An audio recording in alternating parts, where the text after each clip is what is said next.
Hello everyone. So guys, Neetu Singh ji की किताब है फ्रॉम प्लिंथ टू पैरामाउंट, और हम कर रहे थे पैसिव, और हमने इम्पेरेटिव को तो पूरा ही देख लिया था दोस्तों। को याद होगा ये वाला सेक्शन हम कंप्लीट कर चुके थे, अब वीडियो देख लीजिएगा। फिर अब बारी आती है यहाँ इन्फिनिटिव जो है, जो 2+V1 है, इसके पैसिव पर आज हम इसी को डील करेंगे। उसके बाद फिर एक क्वासाई पैसिव होता है, वो मैं कराऊंगा। यहाँ पर एक एक्टिव सेंटेंस है कि एक्टिव में जब भी आएगा तो टू के साथ वर्ब की फर्स्ट फॉर्म आएगा। जैसे यहाँ पर एक सेंटेंस लिखा हुआ है कि I am to do it, तो टू के साथ आप देख रहे हैं वर्ब की फर्स्ट फॉर्म है, टू डू है। तो अगर इस तरीके से अगर टू के साथ वर्ब की फर्स्ट फॉर्म आ जाए तो जब पैसिव हम करेंगे तो हम टू भी लगाएंगे, अब हमें एक बी लगाना होगा और वर्ब की थर्ड फॉर्म लगाना होगा। यानी कि जहां I am to do it है वो हो जाएगा कि इट को उठा लिया कि it is to be done by me, यानी कि टू रहा, ये रहा बी और ये डन थर्ड फॉर्म। ये अभी मैं करके दिखाऊंगा आपको। यह लिखा है कि you are to write it in ink, तो टू राइट हो जाएगा टू बी रिटन। समझ रहे? इस पर आपको खास ख्याल रखना है। देख लेते हैं, ये एक दो सेंटेंस पहले देखते हैं, आपके समझ में आ जाना चाहिए। मान लीजिए कि यहां पर लिखा हुआ है, तो बोलो कि I am to sell this car. अगर मैं ये सेंटेंस को बोलता हूं कि I am to sell this car, मैं कहता हूं जिसका पैसिव बनाइए, तो आपको बस इतना ख्याल रखना है कि अगर ये टू के साथ वर्ब की फर्स्ट फॉर्म है, हमारा रूल है कि अगर टू के साथ वर्ब की फर्स्ट फॉर्म है तो इसको हम बदल देंगे। जब बदलेंगे तो हमें टू के साथ बी लगाना होगा और बी के साथ वर्ब की थर्ड फॉर्म लगाना होगा। थर्ड फॉर्म मतलब पैसिव, ये बी लगाना होगा। ये है, ये एक्टिव है और वो पैसिव है, इतना आपको ख्याल रखना है। ठीक है, तो I am to sell this car, हम पहले दिस कार को उठाएंगे। ओके, टारगेट हम करेंगे दिस कार को, दिस कार। चूंकि बात इज आर एम की हो रही है, प्रेजेंट की हो रही है, तो दिस कार इज, इतना हो गया। अब लगाइए टू बी, सेल का हो जाएगा sold, this car is to be sold, बाकी बचा क्या, बाय मी, बनकर आपका तैयार हो गया। I am to sell this car is to be sold by me. इसी तरीके से अगर सेंटेंस हो कि I am to write a letter, यानी कि इसका मतलब है कि मैंने अभी एक पत्र लिखा नहीं है। I am to write a letter, एक पत्र अभी लिखना बाकी है, मैं लिखने को हूं। आप हिंदी जो भी समझे, अंग्रेजों के हिसाब से भैया प्लानिंग बन गई, बंदे ने लिखा नहीं है, अभी लिखना बाकी है। I am to write a letter, बोले कि चीज का पैसिव कर दो तो क्या हो जाएगा कि a letter is to be written by me. बता दो कि अगर आप न्यूज़पेपर पढ़ते हैं तो उसमें बड़ा अच्छा आता है टू बी का, हालांकि हेडलाइन में आपको इतना ग्रामर तो दिखाई नहीं देगा। अगर मान लो ऐसे अगर हेडलाइन में लिखा हो कि अक्यूज्ड टू बी अरेस्टेड, अगर ऐसे लिखा हो, ओके, तो इसका मतलब है कि जो एक्यूज्ड है ये अभी अरेस्ट हुआ नहीं, इसका अरेस्ट होना बाकी है। प्योर ग्रामर नहीं लिखते हैं जो हेडलाइन से, लेकिन अंदर लिखा होगा कि the accused is to be arrested, ये होगा अरेस्टेड। तो काफी इसका इस्तेमाल तो होता है। Okay fine. जैसे कि अगर हो कि द पुलिस आर टू मान लो कि produce the accused before court. Police, अब मैं द भी नहीं लगाता हूं, खाली पुलिस कर देता हूं। ओके, पुलिस जो है वो, police are to produce the accused before court, court के सामने जो पुलिस है वो प्रोड्यूस करेगी, सामने रखेगी किसको, एक्यूज्ड को। अब इसका पैसिव कैसे होगा कि द एक्यूज्ड, अगर एक्यूज्ड एक है तो इज लगा दो, the accused is to be produced before court by police, या बाय द पुलिस लगा सकते हो। ओके, द लगाने से आप एक खास पर्टिकुलर पुलिस लगा भी सकते हैं, ऐसा कुछ नहीं। यहाँ पर आर्टिकल की फिलहाल बात नहीं, फिलहाल बात है कि हम पैसिव का स्ट्रक्चर टू वाले को सही से बैठा पा रहे कि नहीं। तो टू प्रोड्यूस का बन गया हमारा टू बी प्रोड्यूस, यही मेन एक जिस्ट है जो आपको समझना है। यहां तक क्लियर है? आगे देखते हैं गाइस।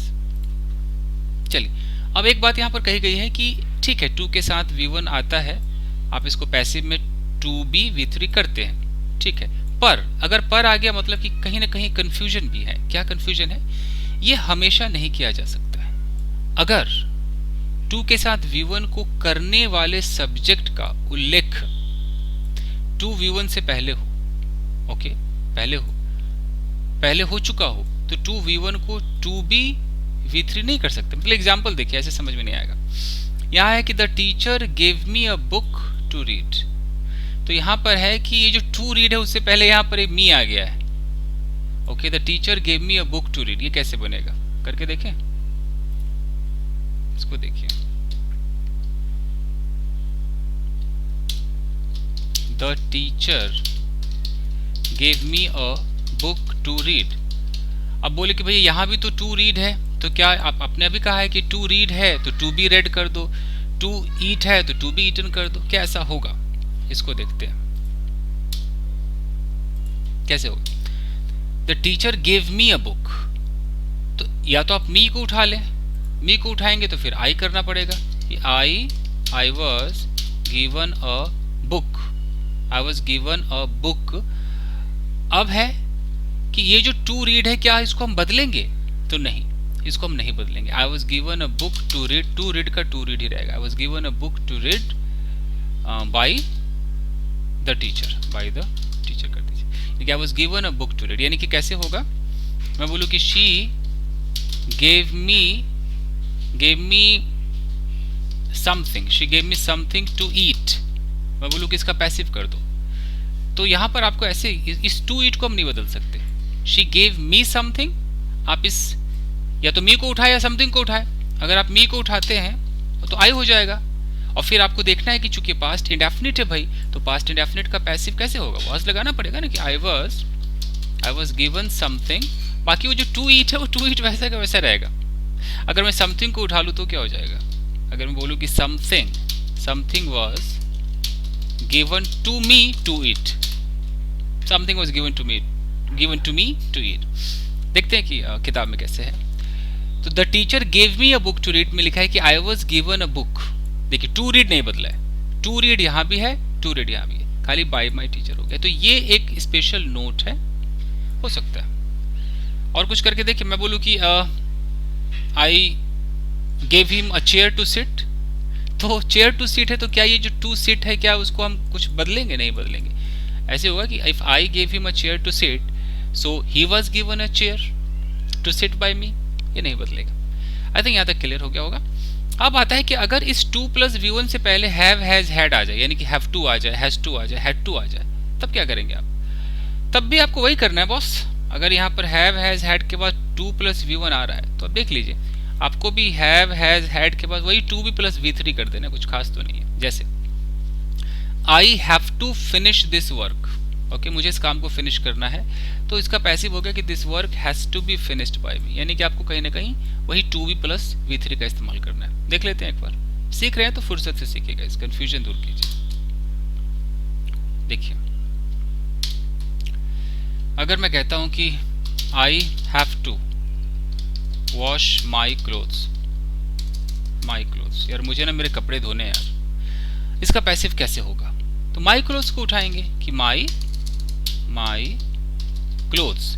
अब एक से ज्यादा है तो हैव लगा दीजिए, तो माई क्लोथ्स हैव, बाकी to be, my clothes have to be washed. अब चाहो तो यहाँ पर बाय मी लगा सकते हो, my clothes have to be washed by me. अगर मैं बोलता हूँ कि she has to write a letter, उसे एक लेटर लिखना है, उसने लिखा नहीं है, तो आप अ लेटर को उठाएंगे कि अ लेटर। बाकी हैज है तो हैज आपको भी लगाना पड़ेगा, लेटर हैज, उसके बाद आप देखिए a letter has to be, फिर आपको रिटन बाय हर। अगर यही पास्ट में होता, अगर ऐसा होता कि I had to purchase a pen, मुझे एक पेन खरीदना पड़ा या खरीदना था, इसका पैसिव करो जी, तो अब पेन को उठाएंगे ना, और पेन हैड को हैड ही रखना है, अब पेन हैड, बाकी आपको टू बी लगाना है, पेन हैड टू बी, एक मिनट, परचेज्ड बाय मी। ये है किताब में, देख लीजिए आप इसको, किताब में है कि भैया अगर यहाँ हैव है तो यहाँ भी हैव होगा, इधर हैज है तो इधर भी हैज होगा, इधर हैड है तो इधर भी आपको हैड बोलना है। ओके, अब ये इसको नहीं बदलना है, ये हैव हैज हैड हैड तो चलो सबके साथ आएगा, हैव और हैज तो आपको सिंगुलर और प्लूरल के हिसाब से देखना पड़ेगा। बाकी तो to be plus V three है। ओके, मान लो कि अगर मैं ऐसे सेंटेंस बोलता हूं, अगर मैं कहता हूं कि she has to wash clothes, clothes, यहां पर हैज टू लिखा है तो इसका मतलब नहीं कि आप भी हैज ही करेंगे, आपको इस क्लोथ्स को देखना है, ये सिंगुलर है कि प्लूरल है। अब है कि she has to wash clothes, यहाँ हैज तो भैया शी के लिए आया है, लेकिन आपको तो कपड़ों को पहले उठाना है ना, आपको तो कपड़ों को उठाना है पैसिव बनाने के लिए, तो आप क्या बोलेंगे, क्लोथ्स बोलेंगे। तो क्लोथ्स बोलते फिर इस क्लोथ्स को देखकर फैसला करना है कि हैज आएगा कि हैव आएगा, ये मेरे कहने का मतलब। तो क्लोथ्स हैव आ गया, बाकी तो टू बी लगाना ही है, to be plus third form, wash का थर्ड फॉर्म क्या होता है, washed. Clothes have to be washed, किसके द्वारा, तो बाय हर, हो गया जी, सिंपल, कहानी खत्म। आगे देखें जी, आई होप इतना क्लियर है। चलो टू का तो हो गया खेल खत्म। अब यहाँ पर ये बड़ा इंपॉर्टेंट है, इसमें कई लोग कंफ्यूज जरूर होंगे। लेट आ जाए, बिड आ जाए, हेल्प आ जाए या मेक आ जाए। यहाँ पे कह रहा है कि लेट हो चाहे बिड हो चाहे हेल्प हो या मेक हो, इसका जो प्रयोग है वो एक्टिव वॉइस में बिना टू के साथ होता है, यानी कि एक्टिव में इसके साथ कोई टू नहीं है। एक सेंटेंस लिखा है कि शी लेट मी गो, उसने मुझे जाने दिया। Okay, I bade him leave the room, okay, मैंने उसे आज्ञा दी कि कमरे को छोड़ दो। They must help me finish the work, इस हेल्प में भी टू नहीं है। आई made him wash all the clothes, इसमें भी नहीं। करके देखते हैं क्या इसने बोला है, लेट बिड हेल्प मेक, और लेट को टेंस के रूप में यूज किया। कोशिश करते हैं, पहले तो इसने एक्टिव की बात की है तो एक्टिव को देख लेते हैं। कई बार होता है ना, किताब आपके पास है, किताब आपने पढ़ लिया, बट फिर भी पढ़ाने वाला जरूरी है जो आपको उस लिखे को ही लॉजिकल समझा दे, इसलिए कई लोगों को बुक समझ में नहीं आती है। बात हो रही है कि लेट की, और लेट को भी इसने टेंस में यूज किया है, ये इंपैरेटिव में नहीं। जैसे कि शी, मान लो she let me go there yesterday, उसने मुझे कल वहां जाने दिया। तो ये एक्टिव है, सबको पता है। तो एक्टिव में होगा क्या कि इनमें टू नहीं लगेगा। मैं ये आपको समझाना चाह रहा हूं कि एक्टिव में जब आप लेट से कोई सेंटेंस बोलेंगे तो नो टू, इसमें आपको टू नहीं मिलेगा। आई, जैसे she let me go there, अगर मैं ऐसे कर दूं कि मैं तुम्हें खाना नहीं खाने दूंगा, मैं कैसे बोलूंगा, आई will not let you eat food होगा। क्या हम टू लगा सकते हैं, क्या हम ऐसे बोल सकते हैं कि I will not let you to eat food, हम ऐसा बोल सकते, नहीं बोल सकते, एक्टिव में नहीं बोल सकते। तो ये मैं आपको समझाना चाह रहा था, हम ऐसे बिना टू के बात करेंगे। तो आप लेट समझ गया। उसी तरीके से अगर बेड है, अब बेड बना किससे है, बेड से बना है। बेड का मतलब भी, वैसे तो बेड का मतलब बोली लगाना क्या क्या है, बट एक जगह देखेंगे तो आपको मिलेगा कुछ करने के लिए कहना, यूं समझ लो आज्ञा देना कह लो, आज्ञा देना। अगर मैं एक सेंटेंस बोलता हूं कि I bade him do his homework, तो क्या मैंने यहां पर टू लगाया, टू नहीं लगाया। अगर मैं इसको ऐसे बोल दूं एक्टिव में कि आई बेड हिम, और मैं टू कर दूं कि टू डू हिज होमवर्क, शायद आपको सुनने में अच्छा लग रहा होगा, बट ये गलत है, टू नहीं लगता इनमें। अब ये रटना पड़ेगा आपको। इंग्लिश का कोई पर्टिकुलर एक रूल है बिना रूल के, कहाँ टू लगाना नहीं लगाना, रटना पड़ता है। ठीक है, तो बेड वाले में हम नहीं लगा रहे। फिर ये भी हो गया, लेट हो गया। अब मेक में आते हैं। मेक में जैसे कि यार उसने मुझे हंसा दिया, ही मेड मी लाफ, LAUGH, ठीक है, ही मेड मी लाफ। क्या मैंने यहाँ पर टू लगाया, नहीं लगाया, ये एक्टिव है, नहीं लगाया। तो क्या मैं ऐसे बोल सकता हूँ कि he made me to laugh, ना जी ना, नहीं बोल सकते, ये गलत है। तो यही आपको किताब में समझाया गया है। और क्या था, एक हेल्प था। हेल्प में तो चलो कहीं कहीं टू अलाउड भी है, बट नहीं मान के चल रहे हैं। जैसे मैं बोलूँ कि आई हेल्प्ड हिम, हेल्प्ड हर कर देते, आई हेल्प्ड हर कुक फूड, मैंने उसकी मदद की खाना पकाने में। मैं हिम भी कर सकता था, कोई नहीं, खाना पकाना क्या कोई पका सकता है। तो आई helped her cook food, sorry cooked कर दिया मैंने, I am so sorry, I helped her cook food. मुझे बस टू दिखाना है, क्या टू है यहाँ पर, नहीं है। क्या हम इसको ऐसे बोल सकते हैं, I helped her to cook food. Allowed है, ऐसा कोई काटता नहीं है, बट चूंकि मैंने जितना भी देखा है वो बिना टू के ही देखा है, बट टू भी कहीं कहीं चलता है, बट हम मान के चलते नहीं चलता है, इनमें नहीं चलता है। ठीक है, ये हम समझ गए।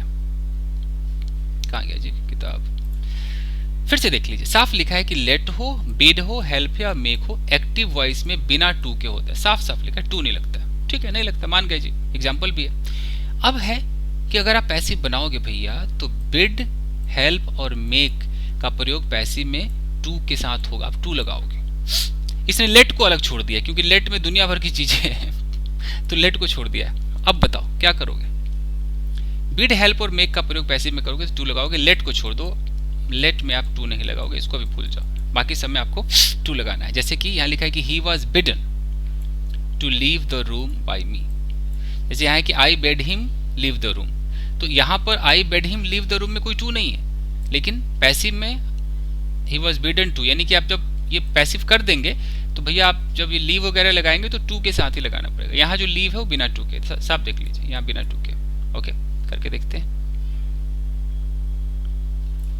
जैसे अगर मैं इसका पैसिव कर दूं, कहाँ गया वो बिड वाला, I bade him do his work, तो आई बेड हिम है, हम पैसिव करेंगे तो हिम को उठाएंगे, हिम को उठाएंगे तो ही हो जाएगा। ही वॉज, टाइम भी हो रहा है, ही वॉज बिडन, ये है। अब हमें यहाँ पर टू लगाना होगा, he was bidden to do, he was bidden to do his homework by me. देख लीजिए, यहाँ साफ साफ देख लीजिए, देख रहे हैं, I bade him leave the room, यहाँ लीव देखिए बिना टू के है, और यहाँ देख लीजिए he was bidden to leave the room by me, तो यहाँ पर टू है, वही मैं कह रहा था, टू का इस्तेमाल करना है आपको। और तो और किस किस में बोला है कि आप जैसे बिड में लगा सकते हैं, आप मेक में भी लगा सकते हैं। कहाँ गया वो, ही मेड मी लाफ, इसका पैसिव करके देखें, ही made me laugh, made me laugh, तो मी को उठाएंगे, मी को उठाएंगे तो भैया आई करना पड़ेगा क्योंकि सब्जेक्ट बनाना पड़ेगा, तो आई पास्ट इंडेफिनिट है तो वाज लगा दो, आई वाज मेड, यहाँ तक क्लियर है। अब वो लाफ बोलने से पहले हमको टू लगाना है, I was made to laugh by him, by him convert करना है तो बाय लगाना पड़ेगा। स्पोकन इंग्लिश में तो इंसान को जरूरी नहीं, स्पोकन इंग्लिश में सीधा बोलेगा no, I was made to do this work, मुझसे इस काम को करवाया गया, I was made to clean the room, मुझसे इस रूम को साफ करवाया गया, ऐसे तो कुछ बाय की जरूरत नहीं पड़ती, यहाँ तो लगाना पड़ेगा आपको। ओके, उसके बाद तो ये भी हो गया। इसमें देख लेते हैं कोई एग्जांपल, इसमें था कि आई मेड हिम वॉश, देखो यहाँ वॉश में कोई टू है नहीं है, साफ साफ देख लीजिए, I made him wash all the cloth, इसका पैसिव क्या बनाया कि ही वॉज मेड, मेड तक ओके, ही वॉज मेड, बाकी देख लीजिए यहाँ पर वॉश में टू है, he was made to wash all the cloth by me, ये फर्क है। यहाँ पर क्या, आई मस्ट, जैसे कि यहाँ क्या था, they must help me finish, यहाँ फिनिश में कोई भी टू नहीं है, और यहाँ है कि I must be helped to finish the work, यहाँ देख लीजिए फिनिश में टू लगा हुआ है, फिनिश में टू लगा हुआ है, करके देखें क्या कोई था हमारा हेल्प वाला, I helped her cook food, करके देखें इसको, I helped her cook food, her को मैंने किया यानी कि शी, तो she was helped to cook food by me, तो she was helped to cook food, देख लीजिए आप यहाँ पर, I must be helped to, to है, ठीक है जी। चलिए अब यहाँ पर इसने लेट को थोड़ा सा समझाया है, बोला कि लेट का प्रयोग वाक्य में अलग अलग अर्थ में हो सकता है, पैसिव वॉइस में भी उसी अनुसार परिवर्तित होंगे।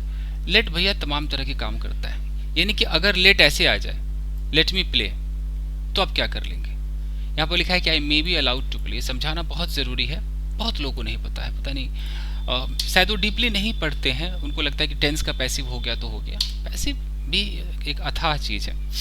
अगर मैं कहता हूँ कि हे लेट मी स्लीप यार, सोने दो ना यार, सोने दो ना, आप मुझे बताइए क्या इस लेट वाले सेंटेंस में कोई ऑब्जेक्ट है?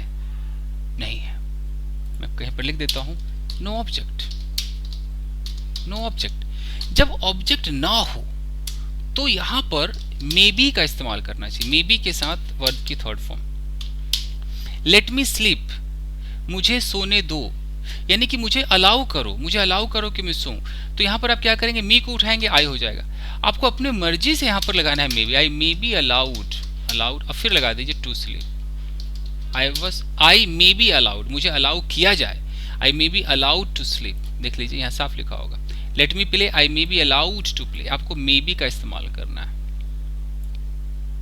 यू मे गो नाउ, अनुमति फैमिली का हो गया। यहाँ लिखा है कि let him do this work, अब देखिएगा यहाँ भी लेट है लेकिन यहाँ पर तो कोई मे बी नहीं है, late this work be done by him हो गया, क्यों हो गया, फर्क को समझिए। नो ऑब्जेक्ट है तो आप ऐसे बोलेंगे। एक दो एग्जांपल देखते हैं नो ऑब्जेक्ट वाले में। अगर मैं कहता हूं कि लेट मी गो, तो यहां कोई ऑब्जेक्ट नहीं है ना, गो तो वर्ब है। तो I may be allowed to go, ऐसे कर दो आप। ओके, मैं कहता हूं कि let her sit here. Here कोई ऑब्जेक्ट नहीं, हेयर तो एडवर्ब है, जगह है। तो लेट हर सिट हेयर, ये कैसे होगा? तो she may be allowed to sit here. यानी कि जब ऑब्जेक्ट ना हो तो आप मे बी का इस्तेमाल करेंगे, लेकिन क्या पता, how about you get object. So अगर आपको ऑब्जेक्ट मिल जाता है, मैं इस पेज पे आ जाता हूं, मैं कर देता हूं with object, let with object. जैसे सेंटेंस है let me do this work. Let आ गया, मी आ गया, डू भी आ गया, लेकिन डू के बाद यहां पर आ गया दिस वर्क। अभी क्या हो गया? Late me do this work. अभी तो ऑब्जेक्ट आ गया। अगर ऑब्जेक्ट आ जाए भैया तो वो मे बी अलाउड फलाउड सब गया। अब लेट को लेट ही रहने दो, लेट को लेट रहने दो। so, ऑब्जेक्ट को उठा लो, let this work be done, let this work be done by me. ये है जी तरीका। याद है आपको? ओपन द डोर याद है? ओपन द डोर, दरवाजा खोलो, आप कैसे करते थे? Let the door be open. वही कहानी यहां दोहराई जा रही है। तो late this work be done हो जाएगा। एक और एग्जांपल देखते हैं। लेट हर वॉश क्लोथ्स, आसान ले लेते, लेट हर वॉश क्लोथ्स। कोई बोले जी पैसिव बनाओ जी। हमें बस ये देखना है कि खाली वॉश पे अगर रुक जाता तो हम कहते कि she may be allowed to wash. यहां पर है क्लोथ्स है, तो हम बोलेंगे क्लोथ्स ऑब्जेक्ट है तो हम लेट उठाएंगे, let the clothes be washed by her. इस तरीके से आपको बोलना, let the clothes be washed by her. हालांकि कई लोग इसको ऐसे बोल सकते हैं कि she may be allowed to wash clothes. क्या दिक्कत है बोलने में? बट एज पर रूल कहता है कि अगर ऑब्जेक्ट ना हो तभी आप मे बी लगाएं, ऑब्जेक्ट है तो आप पूरा लेट का सहारा ऐसे ले। जैसे यहाँ देखिए लेट मी प्ले में कोई ऑब्जेक्ट नहीं है, तो यहाँ है कि I may be allowed to play. देखिए प्ले के बाद कोई ऑब्जेक्ट है? नहीं है, कोई ऑब्जेक्ट नहीं है। लेकिन late him do this work, यहाँ पर वर्क ऑब्जेक्ट है। ऑब्जेक्ट है तो फिर आप लेट से ही बनाएंगे कि let this work be done by him. ये तरीका है। तो ये समझ में आ गया लेट का। अगला कह रहा है कि let us organise a party. अगर लेट के बाद अस आ जाए, सलाह वाक्य में ऑब्जेक्ट भी है, सलाह है ये और वाक्य में ऑब्जेक्ट है, तो पार्टी शुड बी ऑर्गेनाइज। चलो यहाँ तो इस किताब ने शुड भी लिखा है, मैं आपको बताता हूँ कि होता क्या है। होता क्या है दोस्तों, अगर ऐसे आ जाए, वो जो लेटेस्ट था उसको हम शॉर्ट में लेट्स कह सकते हैं। लेट्स वॉच टीवी, ए बॉरी let's watch TV. Let's watch TV का मतलब क्या होता है? कहने का मतलब है कि यहाँ 3 लोग हैं, सपोज 3 लोग हैं। अब यहां पर कोई कहता है कि यार चलो टीवी देखते हैं। आपको क्या लगता है कि एक बंदा जाके टीवी देखेगा? ना जी ना, एक बंदा नहीं देखेगा। अगर ये टीवी है ना तो सारे देखेंगे। ये जो चलो टीवी देखते हैं, जो सजेशन आ रहा है ना जी, ये एक ने सजेस्ट किया, बड़े सजेशन इस पे भी लागू हुआ, इस पे भी लागू हुआ, इस पे भी लागू हुआ। चलो यार खेलते हैं, कम ऑन लेट्स प्ले। तो खाली मैं खेलूंगा ना, आप भी तो खेलेंगे। हम यहाँ जितने लोग हैं उन सब पे बात चली गई, सब पे चली गई कि भाई चलो खेलते हैं। इट मीन्स कि अगर 50 लोग हैं तो 50 खेलेंगे जी। ये सजेशन है जी, अब बता दो हाँ या ना। तो भैया अगर ये सजेशन हो तो हम क्या करेंगे? हम कुछ ये करेंगे, हम बोलेंगे इट इज सजेस्टेड दैट। इतना बड़ा जुमला हमें लगाना पड़ेगा, इट इज सजेस्टेड दैट। उसके बाद हमें सारे लोग मिलकर के क्या बन गए? वी बन गए। अब वी के बाद सजेशन शुड लगा दो, तो it is suggested that we should watch TV, we should watch TV. इसको हटाते हैं। ये है इसका सही सटीक तरीका। हालांकि आप इसमें क्या लिखा है इस किताब में, किताब को भी फॉलो करके देख लेते हैं। किताब में क्या लिखा है कि let us organise a party, तो इसने लिखा है कि a party should be organise. इसने शुड बी का इस्तेमाल किया है। Okay, a party should be organise. अगर इस किताब के रूल्स चले लेट्स वॉच टीवी, तो टीवी शुड बी वॉच्ड ऐसे होगा कि टीवी शुड बी वॉच तो कर सकते हैं आप, बट आप मैंने जो समझाया आप किसी किताब में देख लीजिएगा, क्या पता आपको मिल जाए कि इट इज सजेस्टेड दैट, या शायद आपने सुना हो इसके बारे में। जैसे कि मैं बोलता हूँ कि लेट्स हैव फूड, 3 लोग बैठे, guys you know let's have food, यानी कि खाने का समय हो गया, चलो खाते हैं। ये सलाह सब पे चली गई, तो मैं आराम से बोलूँगा कि इट इज सजेस्टेड दैट, उसके बाद वी लगा दीजिए, वी शुड हैव फूड। ये है आपका जी सही तरीका, ठीक है जी। अगर शुड भी लगाए तो कैसे होगा कि let's have food, food should be had, अजीब है। ये शुड आप तब लगाओ जब से कोई बोलता है कि लेट्स हेल्प पुअर, जैसे यहाँ पर है कि let us help the poor, तो ठीक है, the poor should be help, correct है, आप लगा सकते हो, तो वैसे भी लगता है। नहीं तो it is suggested that we should help poor, यही गाइस सच्चाई है। बाकी आप एक बार रिसर्च कर लेना, लेट्स वाले का रिसर्च कर लेना एक बार आप, ओके। और कितना बचा है, 1 मिनट गाइस, ठीक कंप्लीट। ये गाइस मैं आपको ना कुछ उससे रिलेटेड कुछ एक्टिव टू पैसिव करा के दिखा रहा हूँ। ये जो टॉपिक है इसको आसान ना समझे, बहुत खतरनाक टॉपिक है, इसको क्वाज़ाई पैसिव कहती है, अद्भुत चमत्कार वाला है, ये लोगों से बनते नहीं है। ये अगले वीडियो में रहेगा, इसमें बहुत छोटा दिया है बेहतरीन और है आसान, ओके। तो चलिए मैं इसको फटाफट गाइस आपको कंप्लीट करा देता हूँ। यस, सो गाइस यहाँ है कि we are to love our country, अब इसको फटाफट करते हैं। टू लव है, आर कंट्री को उठाते हैं, आर कंट्री, आर है तो इज लगा देंगे, our country is to be लगाइए, to be loved by us, हो गया। तो ये देखिए आपका कन्वर्ट होकर तैयार हो गया, ठीक है। अगला है I am to teach all of you a lot, I am to teach है तो I am to teach all of you, so all of you are to be taught, I am to teach all of you a lot, so all of you are to be taught a lot by me, देख रहे हैं, all of you are to be taught, यानी कि अभी पढ़ाया नहीं गया, पढ़ाया जाएगा, तो ये भी आपका कंप्लीट हो गया। इस तरीके से आप कीजिए। I am to win this match, करके देखते हैं, I am to win this match, अभी जीता नहीं है, तो this match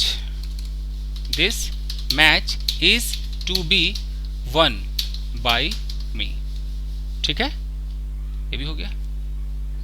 fair enough time, काफ़ी मतलब जो बड़े वीडियोस है ना, कई लोग बहुत बड़े वीडियोस में ना परेशान होते हैं, इसलिए मैं चाह रहा था कि 20 मिनट में ख़त्म, बट हो नहीं पाया, क्या करें। Okay, we are to serve our country, तो आर कंट्री को उठाइए, आर कंट्री, फिर सोचिए क्या होगा, our country is our country is to be served by us, हो गया जी। चलिए भी हो गया आपका। All of you are to obey your our elders, तो our elders, okay. All of you are to है तो टू भी लगेगा ना, our elders are to be obeyed, our elders are to be obeyed by all of you, ठीक है। All of you are to obey, so our elders are to be obeyed, to be कर देना है, third form लगा देना, ठीक है। अगला है we have to cook food, have to आ गया, फूड को पहले उठाएंगे, फूड हैज, क्योंकि फूड को देखना है, food has to be cooked by us, clear है ये, फेयर इनफ। अगला देखें, 1 मिनट, कहाँ गया, okay. She herself has to do all the work, all the work को उठाइए, ऑल द वर्क हैज लगेगा, all the work has to be, अब यह डू तो has to be done, has to be done, she herself has to do all the work, so all the work has to be done by her, all the work has to be done by her herself, खुद उसके द्वारा, ये भी हो गया आपका। चलिए जी, I am going to win this match, कैसे होगा, I am going to win this match, तो दिस मैच इज, गोइंग है तो गोइंग लगाइए, this match is going to be won by me, ये भी डन है आपका। ओके चलिए आगे है, I have to wash some clothes. Some clothes को उठाइए कि some clothes have to be washed by me. Done. चलिए guys, okay, she has to cook food कैसे हो जाएगा? Food has to be cooked by her. Done है आपका। Okay, he had to write a letter. अब had to आ गया तो a letter had to be written by him. He है ना, by him. Come on, colour नहीं करते ऐसे। You will have to give me someone, give me something होना चाहिए। Give me something. You will have to give me something, इसका कैसे होगा? Give, you will have to give me something. Me भी आ रहा है और समथिंग भी आ रहा है, तो कैसे होगा? You will have to give me something. अगर मी को उठा ले तो I, I will have to be given, I will have to be given something by you, ये correct. Let me do this work, let me आ गया तो कैसे होगा? अगर लेट के साथ ऑब्जेक्ट है तो आप दिस ऐसे लेट को लेट रहने दे कि let this work be done, let this work be done by me, let this work be done by me. हाँ, let me do this work. Let her sing a song, song भी object है तो let a song be sung by her, ये भी हो गया। You made me cry, you made me cry तो कैसे हो जाएगा? मी है तो मी को उठाइए, I was made to cry, ऐसे हो जाएगा। Let me sleep here. अब लेट मी के बाद स्लीप है, स्लीप के बाद कोई ऑब्जेक्ट नहीं है तो मे बी अलाउड वाला हो जाएगा। लेट मी तो I may be allowed to sleep here, ठीक है जी। Let her go to school, let her go to school क्या हो जाएगा? गो के बाद कोई ऑब्जेक्ट नहीं है, सीधा प्रेपोजिशन, उसके बाद स्कूल ऑब्जेक्ट है प्रेपोजिशन का, तो लेट हर गो तो she may be allowed to go to school, ये है।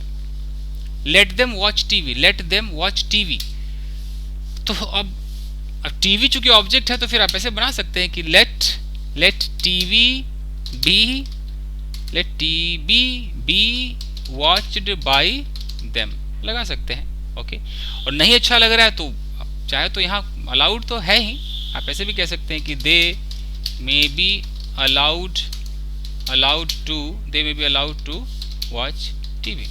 हालांकि रूल कहता है कि ऑब्जेक्ट हो तो फिर आप लेट से ही पहले बनाने की कोशिश करें। Let me read my book, अब माई बुक पहले से है तो यह कैसे बनेगा? या तो ऐसे होगा कि माई बुक, सॉरी लेट को लेट रखिए, let my book be read by me, ऐसे।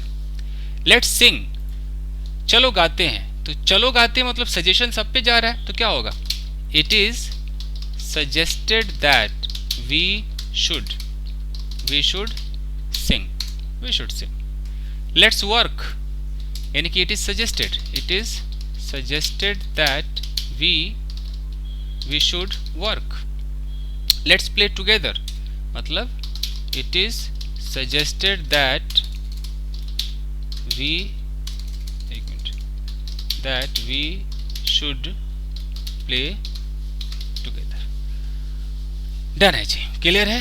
आधे घंटे से ऊपर की वीडियो हो गई तो बस आज के लिए इतना ही दोस्तों, मिलते हैं अगले वीडियो में। Till then take care, keep practising and have fun. Thank you guys.